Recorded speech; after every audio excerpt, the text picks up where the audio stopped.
As a professional YouTuber, photographer, videographer, and editor, I always want to create the best content that I can, whether working or even on vacation. How would you like to shoot travel videos using any type of camera, even your phone? Hang on to the end of this video because I'm going to share with you 9 different tips for shooting a fantastic travel video. You don't have to be a professional to make travel videos or to even take great travel photos.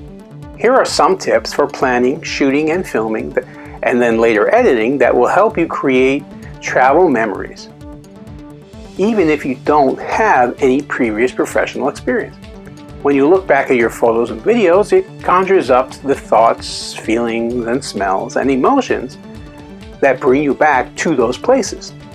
I think it's important that we all spend time improving our travel images and videos so that these memories last a lifetime. Hi, I'm Jim Costa.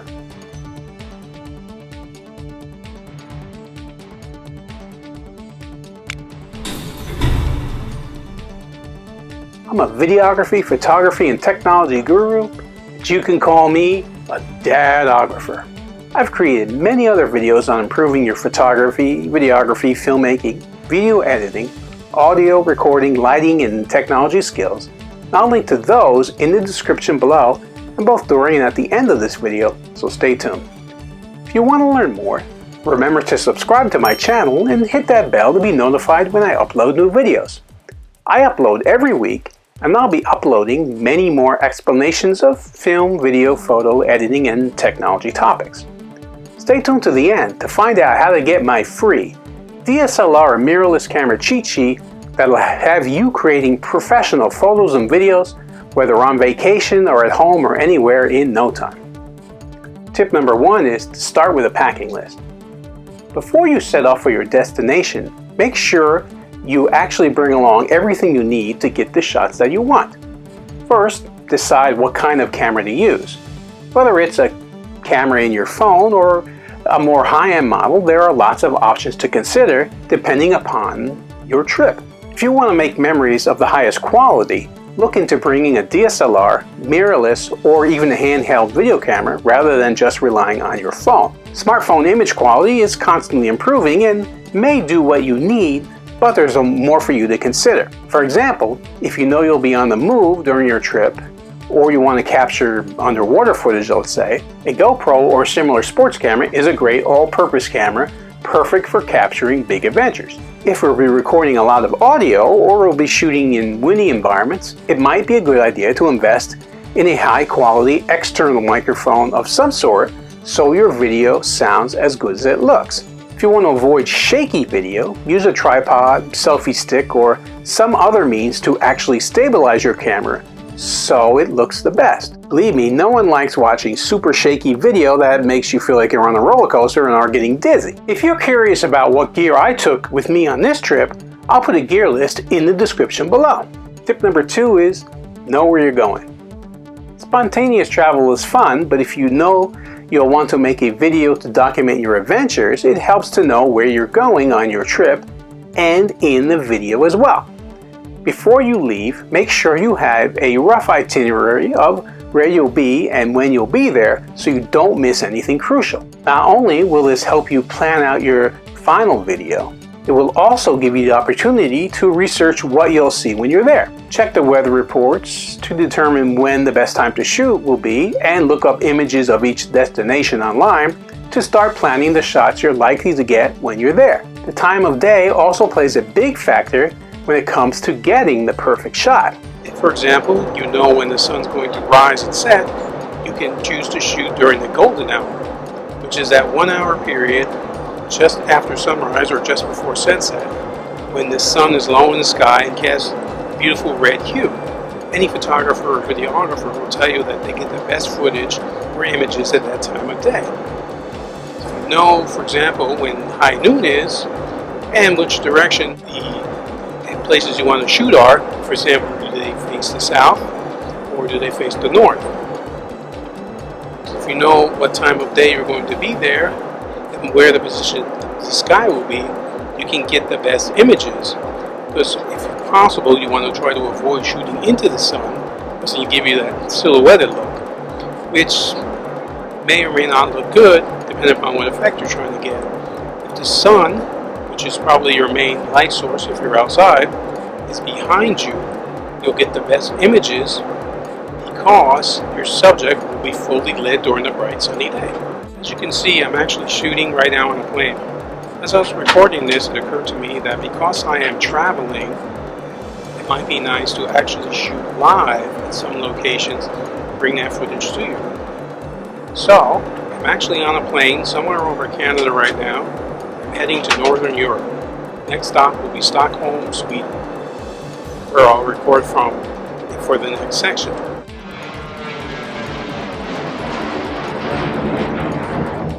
Tip number 3 is to create a shot list.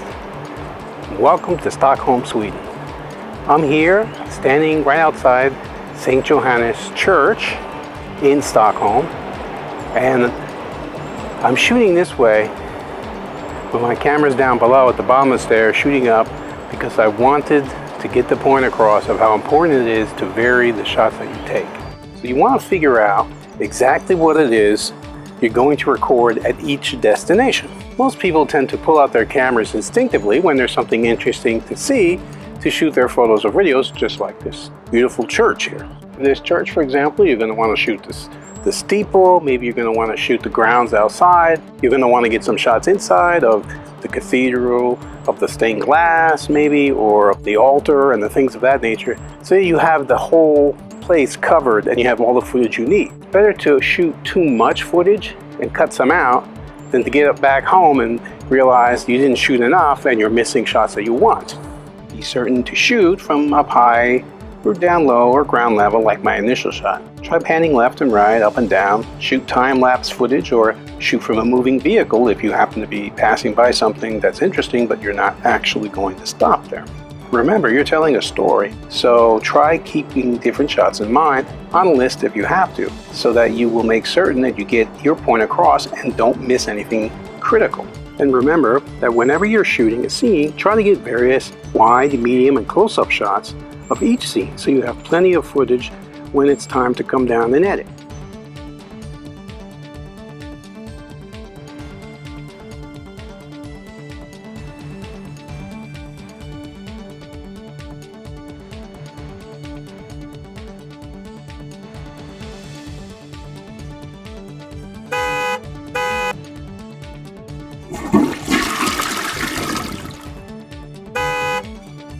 I'm continuing my trip throughout the Scandinavian countries in Northern Europe, and I'm currently on a bus from Stockholm to Örebro, I believe is how you pronounce it. I might be wrong on that, I don't speak Swedish. So this brings me to my 4th tip: shoot a great travel video or even travel photos, and that is to consider narration for your video. You want to consider incorporating narration to help tell your story, either during the trip or after when you're done. If you want to make narration a part of your video, remember to talk while you're recording in selfie style. Essentially what I'm doing now on the bus. I'm here on the bus recording this, telling you what I'm doing, and you want to do that while you're shooting footage of the locations that you want in your travel video. You can even turn the camera on the people you're traveling with and ask them what's going on at that moment and how they feel about it and what they're doing and so forth. If you do choose to wait and do voiceover narration later when you get home and you're editing, the advantage of this is actually that you have a chance to reflect on everything that you've done, and you can write a really good script and tell a really good story of your recent travel adventure. Think of it as an opportunity to organize all your thoughts to create a really good story of your trip, because you'll have a lot of things that have happened to you and fun times that you had and laughs and maybe, things that you saw that you hadn't imagined, and you really tell a story of what you learned and how much fun you had. If you want an extra challenge, you could try editing using both types: live narration of something that you were talking about on a trip and voiceover later, and that'll give your story a real documentary feel and a real edge. Well, the students primarily are here for a competition that's going to take place in Gothenburg over a few days. But on the way there, Sharon has arranged for several different concerts. So the students are practicing out all of the material that they're going to sing in the competition in several different concerts along the way.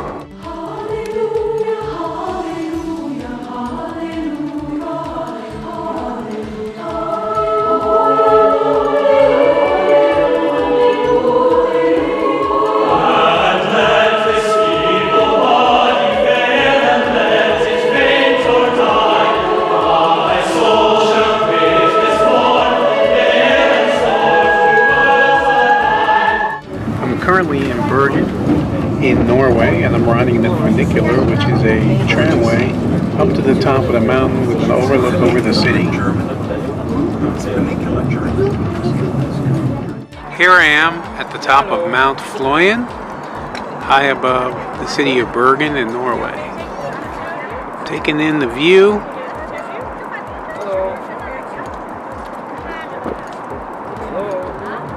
of the beautiful city below.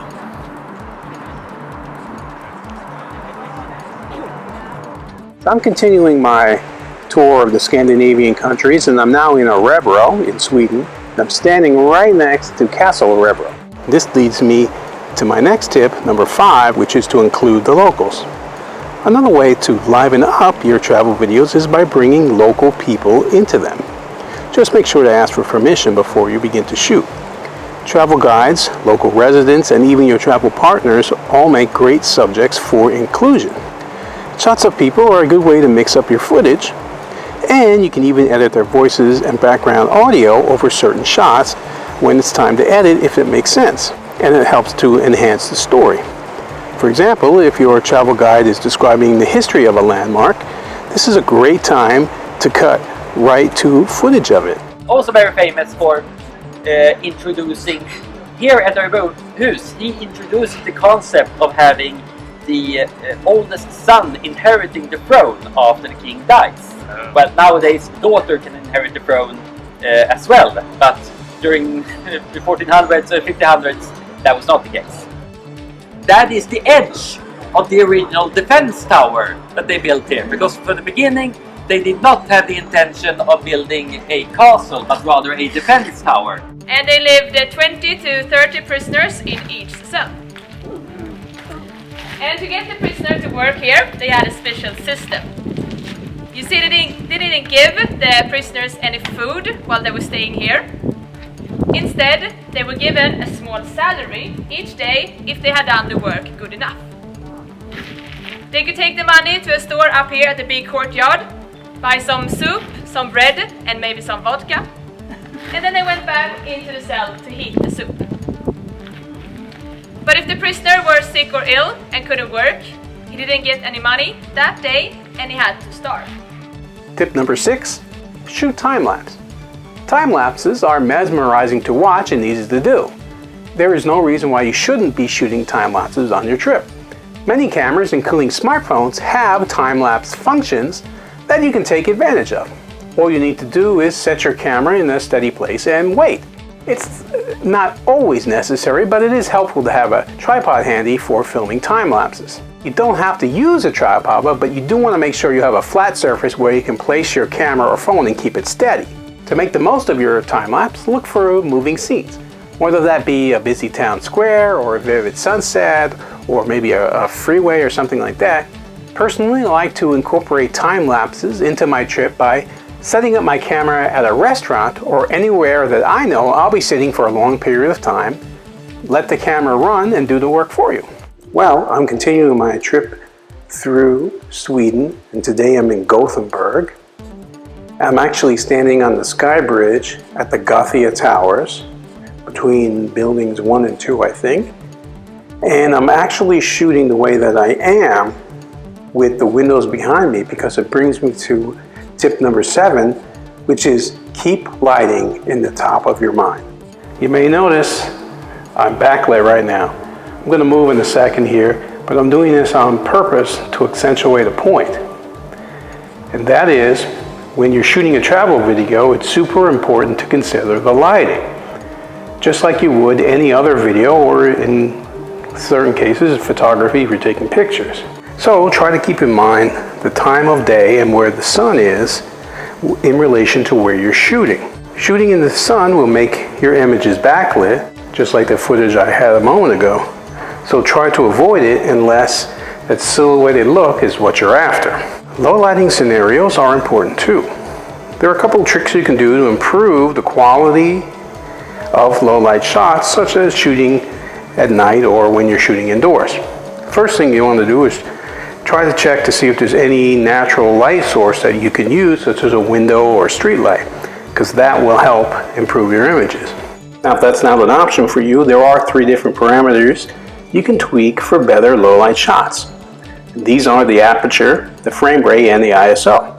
The aperture, or f-stop, will determine how open or closed the lenses are, and therefore how much light actually reaches your sensor.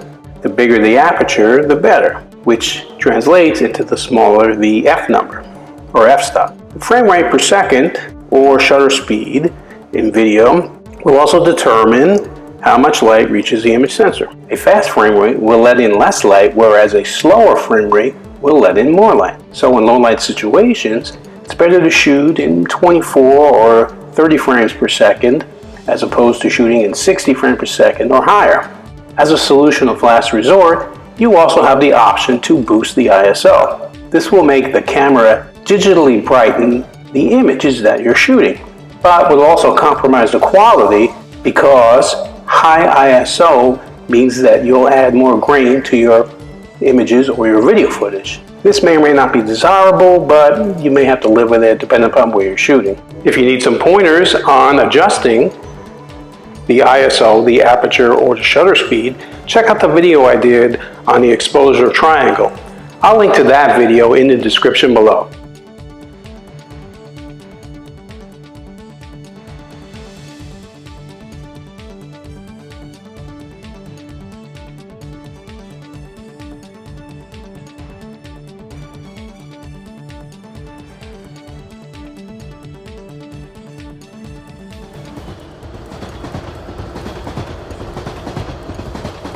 Previously, I brought you planes and I brought you automobiles, but I'd be remiss if I didn't bring you trains as well. So I've left Gothenburg, Sweden. I'm currently shaken up on a train on the way to Oslo, Norway. This leads me to point number 8, which is to know where your video is going to end up. Why is this important? Because where your video will ultimately end up depends on how you should shoot it. If you'll be playing it on YouTube or watching it home on TV, shoot it horizontally or in landscape mode. However, if we'll end up on Instagram Stories or Facebook Watch, shoot it vertically or in portrait mode, because vertical video is native to those platforms. I'm continuing my trip through the Scandinavian countries, and I'm currently in Oslo, Norway, standing in front of the Oslo Cathedral. This brings me to my 9th tip, which is it's time to edit your video. When the trip is over and you've recovered from your post-travel blues, it's time to sit down and look over your footage. Focus on the moments that stand out and cut out anything that didn't come out as well as you'd hoped. Unless you documented something truly magnificent, the world doesn't need to see your blurry or shaky footage. When you figured out which clips you'll be using, sit back and think about the story that you're trying to tell and how you can use some of the above techniques, such as narration, time lapses, slow motion, and so forth, to bring your story to life. Don't forget about adding music as well. Look for royalty-free music. This is music that's available online that you can download and legally use for free, and even post online without any problems. Just make sure to credit the original source if you have to. There are plenty of websites to find this kind of music. If you're not certain how to edit your vacation video, I've actually done a previous video on editing apps for your iPhone and iPad that can help. I'll link to that video in the description below as well. I'll also link to my training using Adobe Premiere, which is a more advanced editing program for Mac or PC that can also help you to edit your video. I'm continuing my trip through the Scandinavian countries, and now I'm in Bergen in Norway, near the Atlantic coast, and I'm just across the bay from Bergen, a very famous neighborhood. And I'm here today with a bonus tip. And that tip is to use natural signs whenever you can. And what are natural signs? Natural signs are existing signs at a location. And you can shoot photos of those or videos and include them in your travel video after you've made it. That way you don't have to use titles if you aren't very good at editing per se and aren't skilled in that, and you don't have to use Photoshop or anything like that. If you use natural signs, in other words those existing signs, and I'll have some examples for you, you'll also be able to remember where you were, months or even years from now when you go back and look at your video or your photos. You may not remember the name of every single location, especially when they're not in the language that you speak. So shooting these natural signs will bring back those memories for you and make for great additions to your video.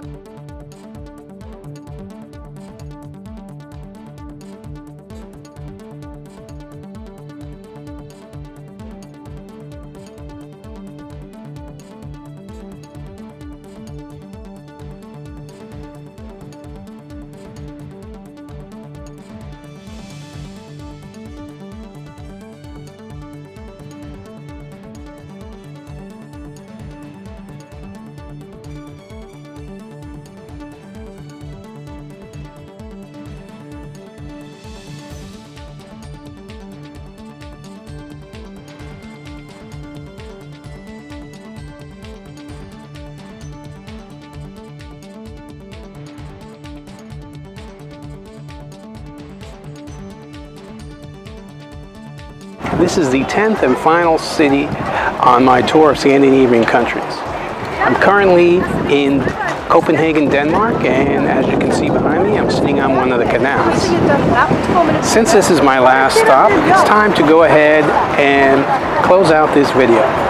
My question of the day is, where was the last place that you went ahead and went on vacation to? Leave a comment below and let us know. Would you like to learn more about your camera settings to get you shooting like a pro? Well, I've created an absolutely free cheat sheet on all the best settings for your DSLR, mirrorless, or interchangeable lens video camera that will have you shooting your next vacation video, or any video or photo for that matter, like a pro. The link to get that video is in the description below. Now, I've also created cheat sheets on other topics such as video editing for Adobe Premiere Pro, which is part of the Adobe Creative Suite.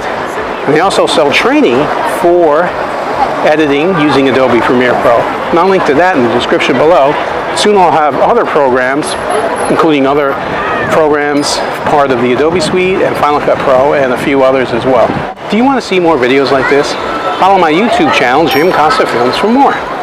Do you think what you saw was great? Go ahead and like it. If you know someone who could benefit from the information that I provided, go ahead and share the video. Do you want to learn even more? If so, then connect with Jim Costa Films on social media and online on Facebook, Instagram, Twitter, YouTube, and the web. I currently have over 4,300 videos on my YouTube channel, Jim Costa Films, so feel free to check out many of my other videos for great tips and suggestions.